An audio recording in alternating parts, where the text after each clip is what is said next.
This past weekend, the USD Toreros took on the Dayton Flyers in the first PFL game of the season. After being up 21-7 in the fourth quarter, the Flyers rallied to take the lead. But after 2 touchdowns in the last 5 minutes, USD was able to take home a 34-22 exciting victory.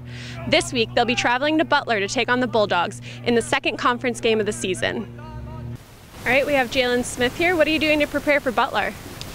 We got a hard week ahead of us with Butler. Just going through our game plan like we do every week, not changing up how we go about any opponent. Butler's going to be tough, just like Dayton was, but I think as long as we keep doing what we always do, work hard every week, grind, we'll have a good week this week. All right, we have Coach Lindsey here. So 24 straight home PFL wins. What's going to be the challenge going on the road? Winning.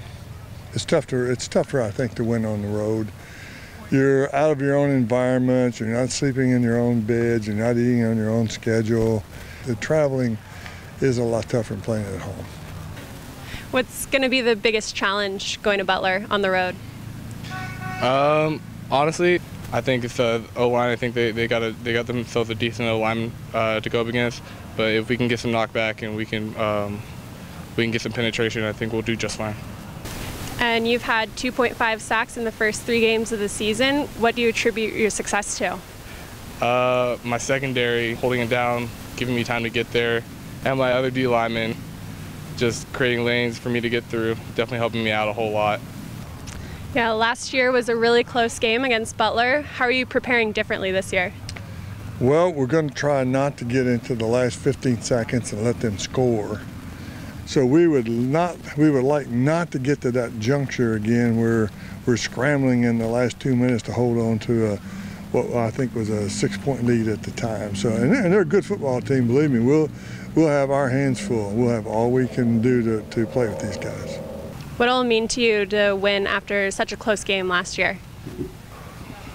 I mean, I take it 1 week at a time. Just we want 1 win every week so we can get back to the playoffs like we did 2 years ago. Perfect. Anybody standing out this week on your team? Well, you know, Jonah Hodges is here every week. He's always doing great things for us.